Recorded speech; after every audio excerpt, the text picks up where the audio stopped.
Everyone, ICT trainer YouTube चॅनलमध्ये तुम्हा सर्वांचं स्वागत आहे। आतापर्यंत आपण मायक्रोसॉफ्ट वर्डचे बरेचसे व्हिडिओ पाहिलेले आहेत। आता तेच व्हिडिओ मी तुम्हाला एखादं डॉक्युमेंट तयार कसं करायचं, त्याला बोल्ड, इटॅलिक, अंडरलाइन इफेक्ट कसा द्यायचा किंवा त्याचं पेज लेआउट कसं चेक करायचं, पेजला कलर कसा द्यायचा, या सर्व गोष्टी ऑलरेडी मी तुम्हाला एक्सप्लेन केलेल्या आहेत। त्याच्याबरोबर व्ह्यू टॅबचा पण मी तुम्हाला उपयोग कसा केला जातो तेही सांगितलेलं आहे।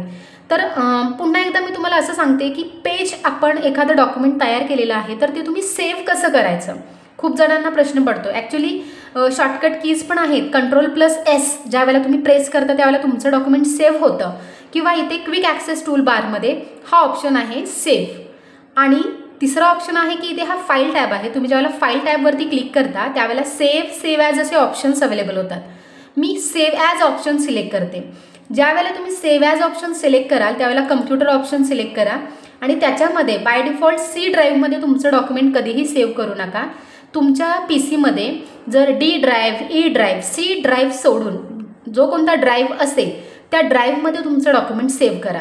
आता मी ते D ड्राईव्ह हा सिलेक्ट करते, आणि त्या डॉक्युमेंटला तुम्हाला नाव काय द्यायचं आहे ते या फाईल नेम या बॉक्समध्ये तुम्ही त्या फाईलला नाव द्या आणि इथे सेव्ह म्हणा। आणि तुम्ही नक्की कोणत्या ड्राईव्हमध्ये तुमची फाईल सेव्ह केलेली आहे ती इथे आपल्याला दिस PC आणि लोकल डिस्क D हेही नाव दिसत आहे, किंवा आपण या लेफ्ट हँड साईडला जो पॅनल ओपन होतोय त्याच्यामधून तुम्ही हा D ड्राईव्ह, E ड्राईव्ह जो काही ड्राईव्ह हवा आहे तो तुम्ही सिलेक्ट करू शकता। फक्त C ड्राईव्ह सिलेक्ट करू नका। मग D ड्राईव्ह सिलेक्ट केल्यानंतर तुमच्या फाईलला नाव द्या आणि सेव्ह म्हणा। ती फाईल तुमची D ड्राईव्हमध्ये सेव्ह होईल, आणि तुम्ही त्या फाईलला जे काही नाव दिलं आहे, हे बघा वर्णनात्मक संशोधन पद्धती हे माझ्या फाईलचं नाव आहे। सो हे फाईलला नाव आपल्या टायटल बारवरती दिसून येतं। हा झाला ऑप्शन डॉक्युमेंट सेव्ह कसं करायचं। आता डिफरन्स आहे की सेव्ह आणि सेव्ह ॲज। मी सेव्ह ॲज ऑप्शन सिलेक्ट केलेला।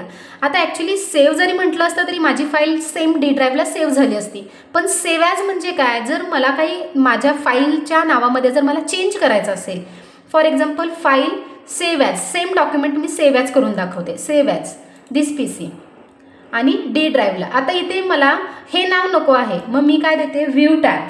हे जर मी नाव दिलं व्ह्यू टॅब किंवा फक्त वर्णनात्मक संशोधन एवढंच नाव मला हवं आहे। हे जेवढं नाव हवं आहे, जे काही चेंज करायचं आहे ते तुम्ही चेंज करा आणि सेव्ह म्हणा। ज्या नावाने तुम्ही सेव्ह केलं हे पाहता इथे ते बरोबर नाव सेव्ह ॲज झालेलं आहे। म्हणजे तुम्ही जर सेव्ह करताना जे नाव दिलेलं आहे ते जर तुम्हाला चेंज करायचं असेल, दुसऱ्या किंवा एखाद्या ड्राईव्हमध्ये चेंज करायचं असेल तर सेव्ह ॲज हा ऑप्शन सिलेक्ट करून ती फाईल तुम्ही तुमची सेव्ह करू शकता। ओके, आता हे झालं सेव्ह बद्दल। आता आपण नेक्स्ट व्हिडिओमध्ये पाहणार आहोत की आपण सेव्ह केलेली फाईल ओपन कशी करायची। ओके, सो अपडेटेड व्हिडिओजसाठी तुम्ही ICT ट्रेनर यूट्यूब चॅनलशी कनेक्टेड राहा, म्हणजे तुम्हाला नेक्स्ट अपडेटेड व्हिडिओज नक्कीच पाहायला मिळतील। थँक्यू।